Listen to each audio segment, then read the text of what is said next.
आजच्या कृषी क्षेत्रातील मोठ्या बातम्या, शासनाच्या घोषणा, अनुदानातली बदल, खरेदी धोरणे आणि बाजारभावांमधील हालचाल सर्व काही तुम्ही पाहणार आहात या व्हिडिओच्या माध्यमातून। रोहित पवारांच्या शंका आमच्याही मनात, अजितदादा विमान अपघात प्रकरणी पार्थ पवारांची पहिल्यांदाच प्रतिक्रिया। उपमुख्यमंत्री सुनेत्रा पवार यांच्यासह पवार कुटुंबीय लवकरच पंतप्रधान नरेंद्र मोदी यांची भेट घेणार असल्याची माहिती पार्थ पवार यांनी दिली।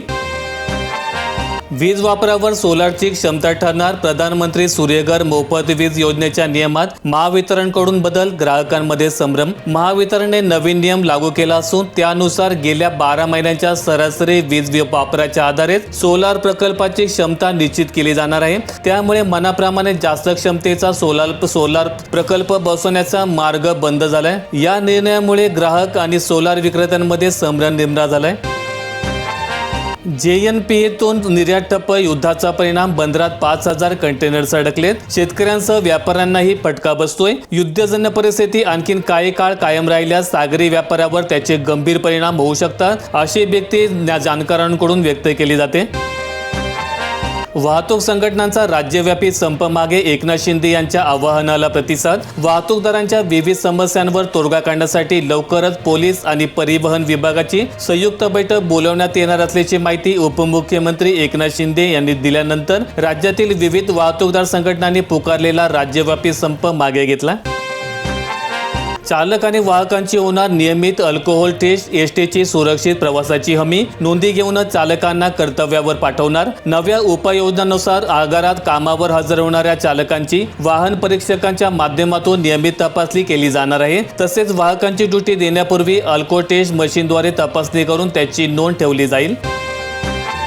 नाशिक जिल्ह्यात 3000 शेतकऱ्यांच्या जमिनी सावकारी पाशातून मुक्त, 398 शेतकऱ्यांना दिलासा, शासकीय योजनांचा लाभ होणार। राज्य शासनाच्या जिवंत सातबारा मोहिमेला विभागात चांगलाच प्रतिसाद मिळत असून आतापर्यंत 3190 सातबारा उतार्यांवरून सावकारी नोंदी कमी करण्यात आलेल्या आहेत। जबरदस्तीने धर्मांतर केल्यास थेट अटक, होणार 7 वर्षांची कैद। धर्मांतर विरोधी कायद्याला राज्य मंत्रिमंडळाची मंजुरी। अर्थसंकल्पीय अधिवेशनात हे विधेयक मंजूर करून ते मान्यतेसाठी राष्ट्रपतींकडे पाठवलं जाईल। छत्रपती संभाजीनगर जिल्ह्यात ताडपत्रीने थांबवली पूर्णा नेवपूर प्रकल्पाच्या कालव्यांची गळती। शेतकऱ्यांचा केविलवाना प्रयत्न, सिंचन विभाग मात्र सुस्तच, लाखो रुपयांचा खर्च वाया जातोय।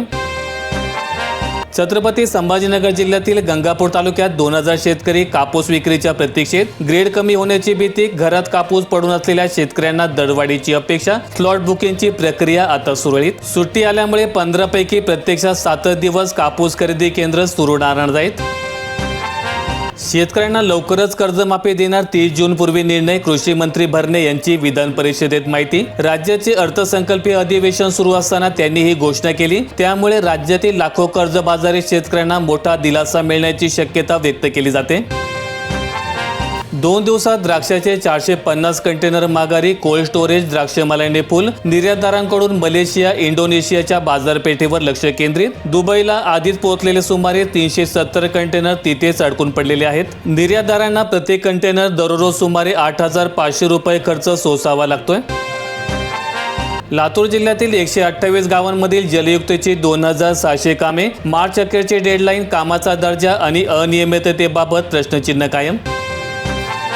नाशिक जिल्ह्यात उन्हाच्या तीव्रतेने कांदा पिकासह रब्बी पिकांवर संकट, विहिरीने तळ गाठलाय। वारंवार खंडित वीज पुरवठ्यामुळे समस्येत भर, सुळे उजव्या कालव्याला पाणी सोडण्याची अपेक्षा। छत्रपती संभाजीनगर जिल्ह्यात व्यावसायिक नळांना मीटर लागणार, नागरिकांना 24 तास पाणी पुरवठ्यासाठी 450 कोटींची निविदा लवकरच, 2.5 लाख मीटर बसवण्याची तयारी। कृषी क्षेत्राची मोठी पडझड, आर्थिक पाहणी अहवालातून स्पष्ट। वृद्धी दर 9.1 वरून 3.4% उत्पादन निर्यातीमध्ये मोठ्या प्रमाणात घट। खरीपातील उत्पन्न, निर्यात, बाजारभाव आणि अन्य कारणांमुळे शेती क्षेत्राचा वृद्धी दर झपाट्याने खाली आलाय। खरीप हंगामामध्ये झालेल्या अतिवृष्टी आणि महापुराचाही मोठ्या प्रमाणात फटका शेती क्षेत्राला बसला। पश्चिम महाराष्ट्रात खासगी सावकारीला उधाण, सावकारी पाशातून अडकून हजारो कुटुंबे देशोधडीला। आजकाल सावकारच बनू लागले सरकार। आखाती युद्धस्थितीमुळे फळांची निर्यात ठप्प, टरबुजांचे दर निम्म्यांवर। शेतकऱ्यांना बसतोय आर्थिक फटका, स्थानिक बाजारात दर्जेदार फळांना चांगला दर मिळतोय। राज्याची कृषी क्षेत्रात पिछेहाट, उद्योग, बांधकाम आणि सेवा क्षेत्रांचे अर्थव्यवस्थेला बळ, विकास दर 7.9%। 200 कंटेनर केळी घेऊन निघालेले जहाज माघारी फिरले. इराण अमेरिका युद्धामुळे भाव 300 रुपयांनी घसरले. राज्याच्या तिजोरीतील निम्म्यापेक्षा जास्त खर्च वेतन आणि व्याजावर. आर्थिक पाहणी अहवाल विधिमंडळात सादर. अतिवृष्टी अवकाळीचा देखील प्रगतीला फटका. नाशिक जिल्ह्यातील पांगरी येथील विहिरींनी गाठला तळ. ग्रामस्थ त्रस्त. 16 गाव पाणी पुरवठा योजना ठप्प. पाण्यासाठी ग्रामस्थांची भटकंती. प्रत्येक कुटुंबाला पिण्याच्या पाण्यासाठी महिन्याकाठी 1,500 ते 2,000चा खर्च करावा लागतोय. नाशिक जिल्ह्यात आदिवासी मुलींसाठी सैन्य आणि पोलीस दल भरतीपूर्वी प्रशिक्षण. 24 मार्चपर्यंत प्रवेशाची संधी. या प्रशिक्षणासाठी 6 ते 24 मार्च 2026 या कालावधीत आवश्यक पात्रतेनुसार सत्र क्रमांक 101 साठी मुलींसाठी प्रवेश सुरू आहेत.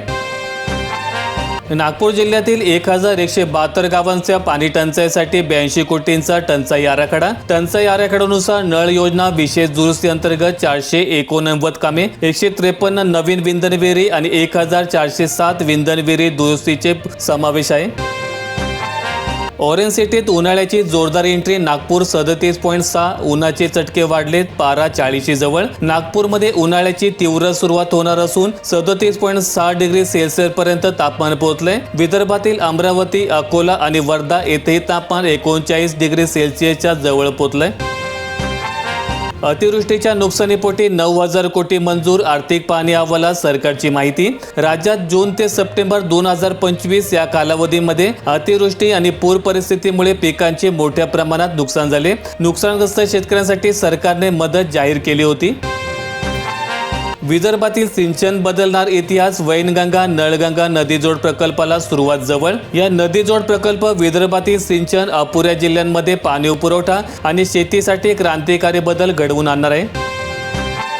बांधकाम कामगार नोंदीत घोटाळा. 4 वर्षात सोलापुरात वाढले 1.25 लाख कामगार. एजंटांनी पैसे घेतले. ठराविक ठेकेदाराने दिली अनुभव प्रमाणपत्रे. जिल्ह्यामध्ये सन 2021-22 मध्ये 20,870 इतके नोंदणीकृत बांधकाम कामगार होते. मात्र एजंटांच्या मध्यस्थीने काही ठेकेदारांकडून 90 दिवसांचे अनुभव प्रमाणपत्रे घेऊन सोलापुरातील अनेक जण बांधकाम कामगार झालेत आणि त्यामुळे 3 वर्षातच सोलापूर जिल्ह्यातील बांधकाम कामगारांची संख्या 1,57,000 पोहोचली.